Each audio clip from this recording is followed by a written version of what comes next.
आज का जो अपना टॉपिक है क्लास 9 का चैप्टर 4 है, जो कि दो चरों में रैखिक समीकरण यानी कि linear equation in two variables. ठीक है, लास्ट क्लास में हमने यानी कि 8वीं क्लास में हमने चैप्टर पढ़ा था सेकंड, जिसमें था एक चर में रैखिक समीकरण।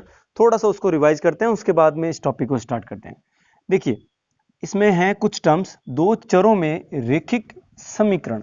यानी पहले आपको समझना होगा कि चर क्या होता है और अचर क्या होता है, यानी कि वेरिएबल और इनवेरिएबल। वेरिएबल्स क्या होते हैं? ऐसी राशियां जिनकी वैल्यू चेंज होती है, जिनका मान परिवर्तित होता है, जैसे कि हमारा x, y, z, p, q और भी बहुत सारे हमारे सिंबल होते हैं, संकेत होते हैं। ये कहलाते हैं वेरिएबल, जिनका मान क्या होता है? परिवर्तित होता रहता है। तो यहां पे दो चर है, इसका मतलब आप एक ऐसी समीकरण के बारे में बात करने वाले हो जो रैखिक है और जिसमें चरों की संख्या कितनी है? दो है। तो ये आपके क्लियर हो गया यहां से चर। फिर देखिए, नाम आया इसमें रैखिक। देखिए, एक्स वाई जेड को आपने कहा ये चर है, तो अचर राशियां जितनी भी हैं, जिसमें आपके प्लस में माइनस में कोई भी जो नंबर होता है वो हमारा अचर होता है, जिसको हम कांस्टेंट कह सकते हैं, जिसकी राशि का मान परिवर्तित नहीं होता है, वह अचर संख्या कहलाती है। तो चर और अचर हमने लास्ट क्लास में पढ़े थे, थोड़े और क्लियर हो गए। उसके बाद देखिए, यहां पे नाम है रैखिक। यानी कि रैखिक क्या होता है? द्विघात समीकरण क्या होती है, और अगर हम बात करें त्रिघातीय समीकरण, तो ये क्या होती है? रैखिक का मतलब है कि जो उसमें समीकरण, देखिए नाम तो पहले है समीकरण, समीकरण में जो हमारा चर है उसकी अधिकतम घात अगर हमारे पास एक हो तो उसे रैखिक समीकरण कहते हैं। जैसे देखिए, x प्लस वाई बराबर 7। आप देखिए, इसमें x की घात कितनी है?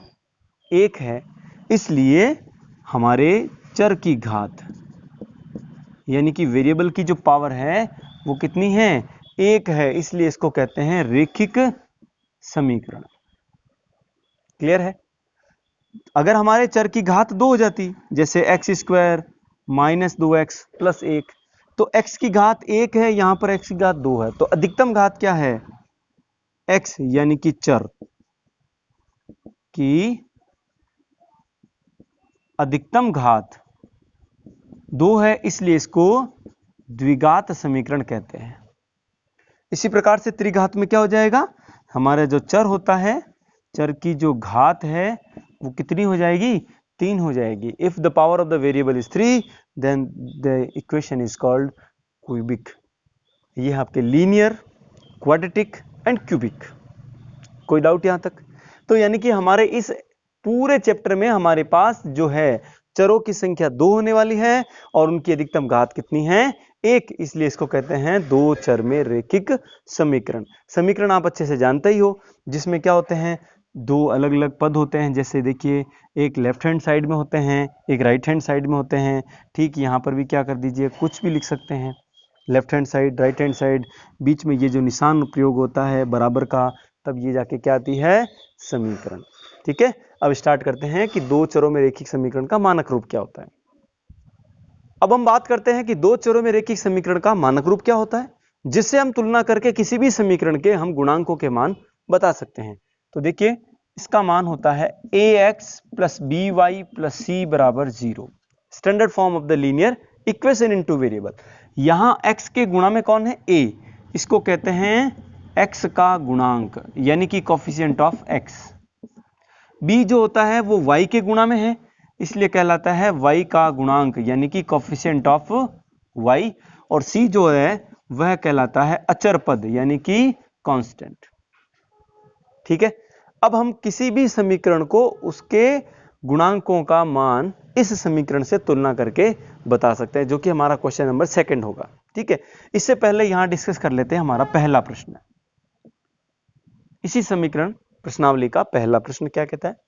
एक नोटबुक की कीमत,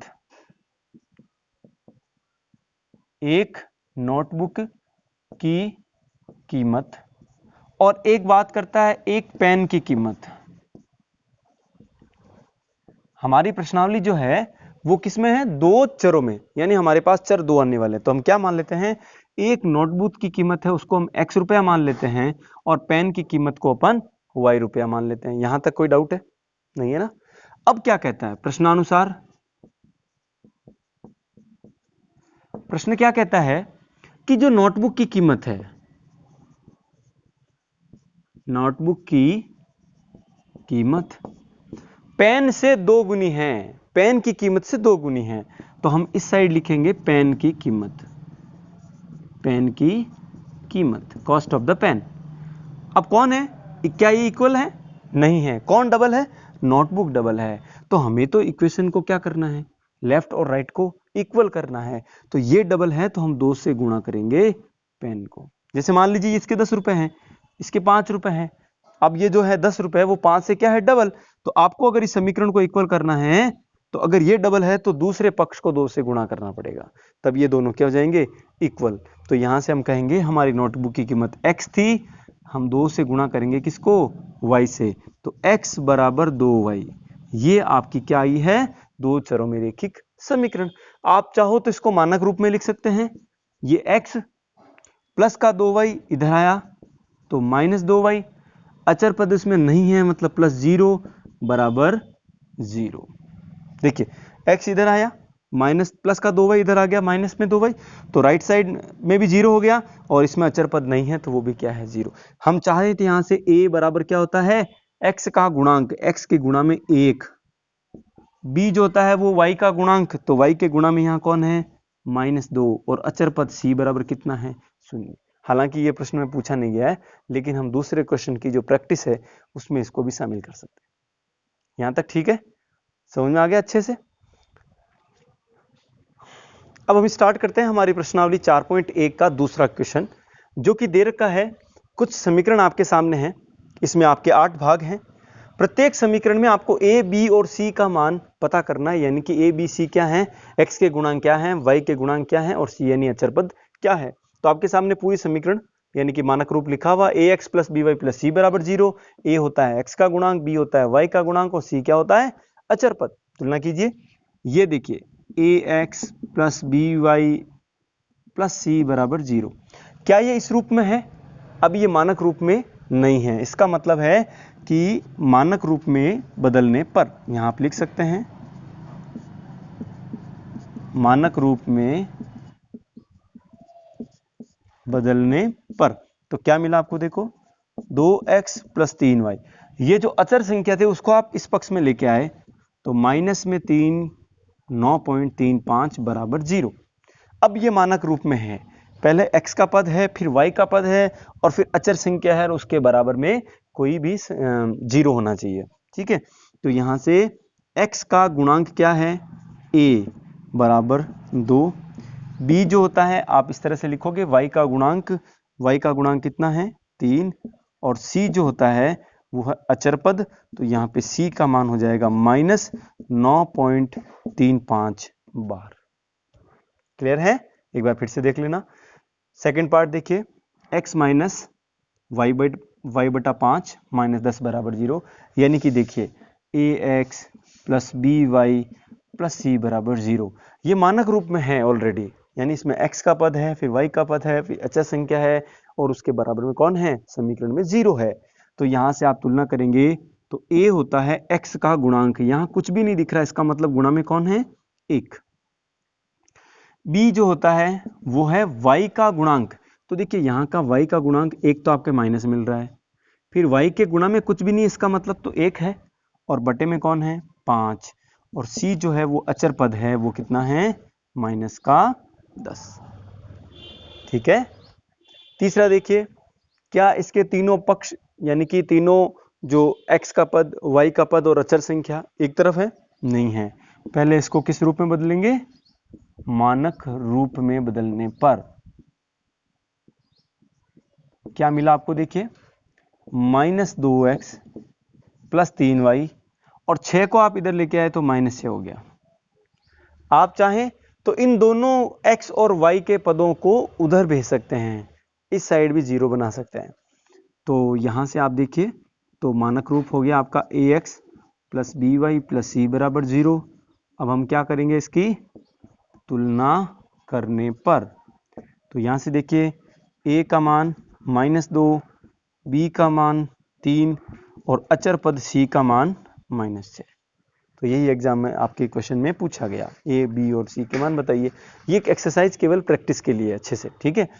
चौथा देखिए आप, ये x बराबर 3y है, इसमें कोई मानक रूप में नहीं है, तो आप पहले मानक रूप में लिखेंगे, मानक रूप में बदलने पर। तो ये देखिए x 3y इधर आ गया, तो -3y और अचर पद इसमें नहीं है यानी 0 और बराबर में भी क्या हो गया 0। अब यहाँ तुलना करेंगे हम ax plus by plus c बराबर 0 से। तो a जो होता है वो x का गुणांक, यहाँ देखिए x का गुणांक कितना मिल रहा है आपको, 1 मिल रहा है। b यानी कि अचर पद, यहाँ y का गुणांक कितना है -3, चिन्ह को लेना नहीं भूलेंगे, और अचर पद इसमें नहीं है, इसका मतलब c बराबर 0। ठीक है, बहुत आसान है ये चैप्टर। तो फिफ्थ पार्ट देखिए, 2x - 5y। तो पहले इसको मानक रूप में परिवर्तित करेंगे, ठीक है, बदलने पर। तो देखिए 2x माइनस का 5y इधर आ गया, तो प्लस का 5y, और कांस्टेंट अचर पद इसमें नहीं है मतलब 0, और राइट साइड पूरा खाली हो गया, इधर आप लेके आ गए तो बराबर में क्या हो गया 0। तो यहां से a जो है वो x का गुणांक 2, b होता है y का गुणांक वो कितना है 5, और अचर पद c का मान 0। इसमें देखिए ये मानक रूप में है, क्यों है, पहले x है, y का पद इसमें नहीं है, इसका मतलब हम इसको ऐसे लिखते हैं, देखिए 3x 0y, y का पद नहीं है मतलब 0 इंटू वाई, यानी उसका गुणांक क्या हो गया, y का गुणांक 0 हो गया, और प्लस अचर पद 2 बराबर 0, यानी मानक रूप में तो ये पहले से है। तो यहां से आपने चूज किया a जो होता है x का गुणांक 3, b होता है y का गुणांक जो यहाँ नहीं है, इसका मतलब 0, और अचर पद c बराबर 2। इसमें भी देखिए ये भी मानक रूप में है, बस आपको थोड़ा सा इस तरह से लिखना है, 0x प्लस y का गुणांक 1 माइनस अचर पद 2 बराबर 0। हर बार ये आप प्रैक्टिस के लिए एक बार लिख लें, एक बार समझ लें, फिर देखिए a हो जाएगा x का गुणांक 0, b है वो y का गुणांक 1, और c यानी कि अचर पद कितना हो गया -2। 8th में देखिए इसको भी आपको मानक रूप में बदलना होगा। तो देखिए मानक रूप में बदलने पर,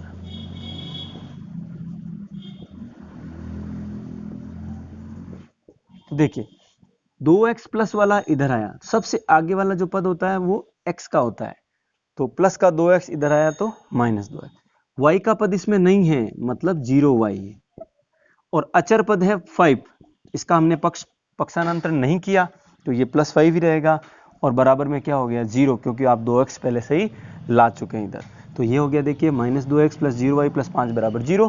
यहाँ से a का मान कितना आ जाएगा -2, b का मान y का गुणांक 0, और c का मान यानी कि अचर पद कितना हो गया 5 हो गया। तो यही आपका हल हो जाएगा, पहला प्रश्न पूरा अपना।